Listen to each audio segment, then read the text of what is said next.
Islam, Moorish. Islam. On the path of those who are in his favor, not the path of those who are in his wrath, nor that of those who go astray. Amen. Amen. That is a rendition of Al-Fatiha, which is the opening surah of the Holy Quran of Mecca. The great Quran of Muhammad is probably the Ali referred to. I said it's a rendition because it's not exactly what the Arabic reads. However, I thought it was necessary to show a form of humility when we're going to Allah. So we're asking Allah, please, don't tell Allah what to do. You don't have that authority to tell Allah what to do. So the spirit of those instructions, we're always approaching Allah in a spirit of humility. Where we're asking Allah, please, guide us. Guide us on the right path. The path of those who earn thy favor. Not the path of those who earn your wrath. Nor those who go astray. Allah is merciful. He's most merciful. That means Allah is the source of mercy. Allah created the world in mercy and love. Superiority and command He have given thee over all creatures. But sometimes we abuse our power. We get beside ourselves and we abuse our power. You know that statement where they say, you give somebody an inch, they take a foot or take a mile, or you give them a yard. Get me right with these maxims, right? Yeah, those are the maxims of truth. You know, but it's to caution us against something. And at times it's easy to see somebody else in the lesson. But how often do we step back and say, oh yeah, that's where I had messed up at. That was me. How did I do that? I stepped outside of the lesson. Oh, I did something wrong. How often do we say I was wrong, Mo? That's on me, Mo. I made a mistake. How often do we say that? Moorish, listen, in the Moorish Science Temple of America, we're provided a safe space. A safe space where you don't have to act as if your life is not what it is. A safe space where you don't have to front fraud. You don't have to worry about what the assistant Grand Sheikah is going to think about you because you struggled in a certain area. You don't have to worry about what the Grand Sheikah is going to condemn you because you had struggles along the way. No, that's not the ground. This is not the soil that we are actually planting in. The soil that we were planted in is a soil that has it builds us, it furnishes, it contains us within having an unlimited capacity for progress. That's that seed of spirit, man, the seed of Allah that would exist within each and every one of us. That's right. That's what we got to get in tune with. But not only for self, the mercy that we must have for our brothers and our sisters. Listen, you got to be careful who you allow to be your teachers. You have to be aware of who you allow to be your teachers. There will be people that you respect, that have feathers and turbans on, that have titles from A to Z, that you have to be careful who you allow to be your teacher, or what lessons you allow them to teach, what part of the lesson you accept. Because if it doesn't sound like him, it's outside of law. Period. Listen, the Moorish Science Temple of America is not a place for misogyny. Anybody know what misogyny is? No. So that's what we going to do. So misogyny is directly in opposition to our principles. Misogyny is hatred for women. It's dislike for women. It's mistrust for women. It is prejudice toward women. The Moorish Science Temple of America is not a place that supports that. When the Prophet Noble Ali established this divine organization, women were put in their rightful place. It wasn't behind It wasn't below man. It wasn't in front of man. It was right beside man. There's no, listen, our children have to know this. Because there's certain things that come along with, you talk about DNA, right? You talk about how that DNA is passed down from generation to generation. Well, at a certain portion, somebody else started teaching us. And we started straying after somebody else's ideals of perfection. Right. Their standards of perfection. So, when somebody else started teaching us, it was a certain way that they behaved. That's right. And if you don't know what I'm talking about, I'm talking about the European slaveholders. They had a certain way of operation.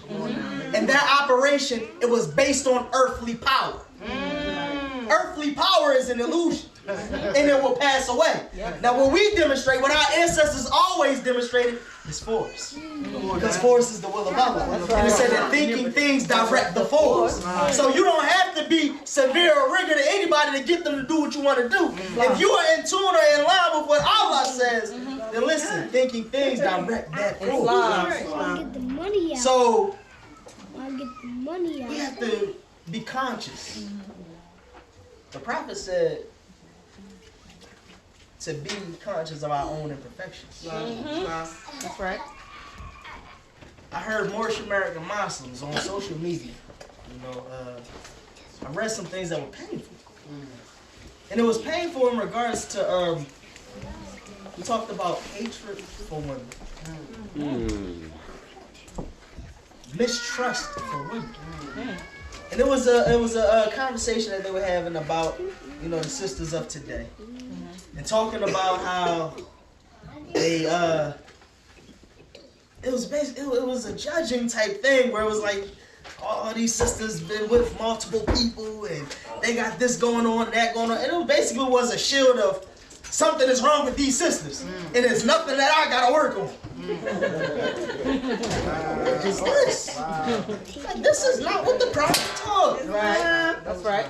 But once again, I said, caution yourself. Because these are leaders. Supposed to be leaders, but the Prophet said, listen, a leader cannot be a leader without influence of good works. That's right. That's right. That's right. So influence of good works, listen, I never heard my grand sheik talk a certain way about our assistant chairman. Praise Allah. I've never heard him utter certain words in a certain way that had a negative or demeaning spirit behind it. Severity and rigor is what I'm talking about. I never heard that. My grandfather never did that to the assistant grand sheikhs, and if he did ever, it was before he got this. But we didn't witness that. It was some to the point where we'd be watching TV and you'll see like a Janet Jackson come on TV. It was like, oh, she beautiful. Nah, no, she not. This was the only one he had his eyes for right here. Halle Berry, Halle Berry, and she doesn't look beautiful. Y'all know, I'm not telling no lie. I'm not out of bounds. Listen, you could have, he would have did the same thing with Beyonce. We all know Beyonce beautiful. That wouldn't have been his response. I've never heard him. I've never heard him give that accolade to another sister. It was like this was the apple of his eye. And that was it. You couldn't convince him otherwise. And she felt that too. She feels that. The way that he treated you as if you were a queen. Listen, our kings didn't demean our queen. That's right. We didn't treat them in a way where they felt, sometimes we read certain things and we take it in the wrong manner. Wives, you must obey your husband. Oh, no. You get into a heated discussion with your husband or your wife and the husband, you gotta obey me. Grand Sheik said, if you gotta say that, you doing something wrong. That's a fact. Listen, and we all gonna have disagreements. So it doesn't mean that we're not gonna have disagreements. It doesn't mean we're not gonna see things from different vantage points. But what we can't say, for those who are single out there, what we can't say is we can't place a stigma on the entire nation of sisters. That's right.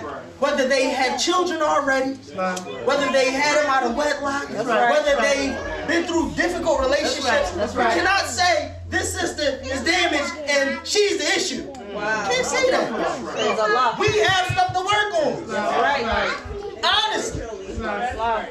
Is that really the message that you want to give to your children? No. Is that the message, or that we want to make these young sisters think that that's acceptable? For somebody to see you in that light?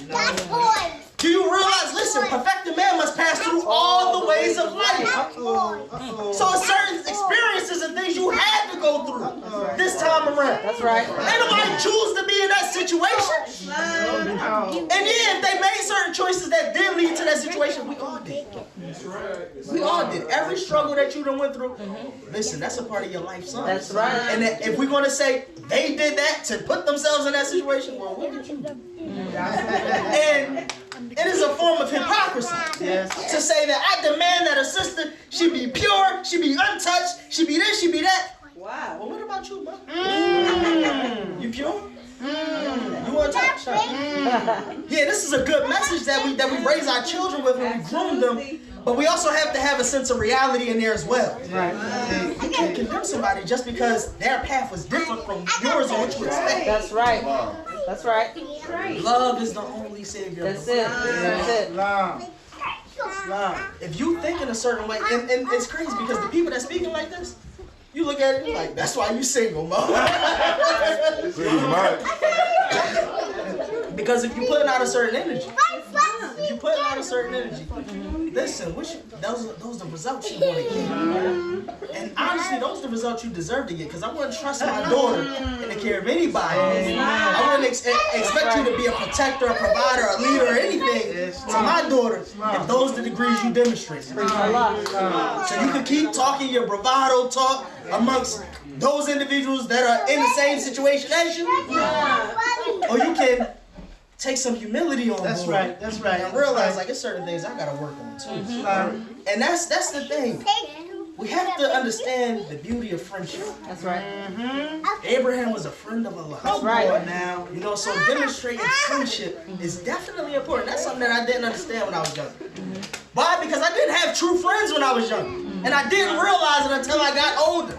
My wife right there, Sister T, obviously, that's my best friend. Islam. My best friend. Islam. She taught me what it means to be a friend. My homies that I was with growing up, listen, oftentimes the friendship was one-sided. I'll do anything for you, Mom. If I got it, we got it. On the other hand, you'll sit in front of me counting money. And it ain't no thought of what you need, what can I do for you, did you need something? And I say I wasn't allowing nothing to change me from being me. That's right. But you gotta realize some things as you go on this path. You realize certain things. So people may have not been to you what you thought they were, but it still was a lesson involved. So, more as men, there's certain things that we have to be on guard. talk to us. Sometimes we don't even realize we're demonstrating certain things. That's right. Come on. We have certain biases and certain things that we really don't even realize because you're only going to realize it through studying self. If you didn't study that particular portion of yourself, then you're not even going to see it. Some people don't even like when sisters demonstrate. Turn their ears off when the sisters demonstrate. We have people bold enough to walk out the door when the sisters start demonstrating. Actual fact. They're lost. They're lost because I guarantee those lessons they needed. Yes. We don't demonstrate that here. You know, so once again, let's be mindful of who we allow to be our teachers. Brothers are not better than sisters. Sisters are not better than brothers. We're here to work out our life sums together. And when the prophet established these temples, we talk about the temples that he had in Chicago. We have 3 temples in Chicago. 2 of them were headed by sisters. Grand sheikesses. And I'm sure they would do high respect. And I'm sure it was something for members to adjust to at that time because they weren't accustomed to that. It's a new era time in that. So we have certain positions for a reason. They have that place. But one is not better than the other. That's right. And if somebody is spewing that to you, caution yourself. Caution yourself too. Praise Allah. Praise Allah. At this time, I want to take a reading from the Holy Quran of the Moorish Science Symbol of America, Circle 7, divinely prepared by the noble prophet, Drew Ali, by the guiding of his father God, Allah, the great God of the universe, to redeem man from his sinful and fallen stage of humanity back to the highest plane of life with his father, God, Allah. Allah. Praise Allah. And I'm going over to page 15. 15. This is, yes, page 15. This is chapter 9. Jesus attends a feast in Bahar, and here he taught human equality.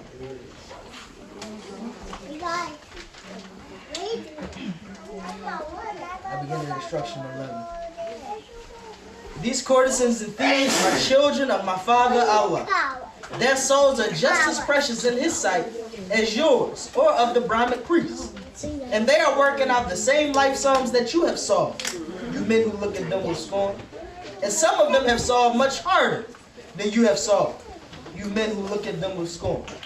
Yes, they are sinners and confess their guilt, while you are guilty but are shrewd enough to have a polished coat to cover up your guilt. Suppose you men who scorn these courtesans and these drunkards and these thieves, who know that you are pure in heart and life, that you are better far than they. Stand forth, that man may know just who you are.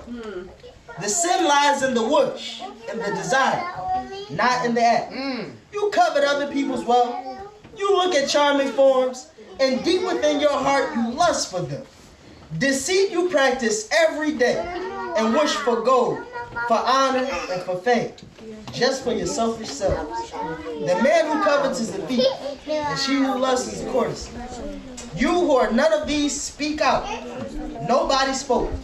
The accusers held their peace. And also, Islam Moorish, for our married brothers and sisters, particularly for the brothers, because I can speak from my perspective. Listen, we have some dynamite queens in here, and praise Allah for the standard that they set. But we cannot expect our mates to be them, because they're not them. So if we have demonstrated that, go back, revisit your own thoughts, because it won't work like that. You see good qualities that somebody demonstrating? Right. Listen, you still got to be balanced. Severity and rigor. You can't say, well, you got to be like Sister E. Hopkins Beck. You got to be like Sister S. Hopkins Drayton Beck. Right. That's another form of coveting others. We don't want to do that. Praise Allah for the good qualities that they demonstrate. But it could go the other way too. Somebody can say, you need to be like the Grand Chief. Or you need to be like brother so-and-so. And how will we respond to that? That's confusion at the highest height. And then it causes a distrust in here where nobody will know where it's coming from. So let's be balanced. Realize, yeah, we're here to help one another. But don't try to make your mate be something or someone that they're not. Praise Allah. Remember, listen, we must be happy that we cannot excel in evil. That's right. And content with the good that is within our reach. That's right. You know, and realize that we all are a work in progress. Islam. Love is the only savior of the world. Islam? Praise Allah. At this time, boys, I'm going to open up the floor for the members. I'm going to call.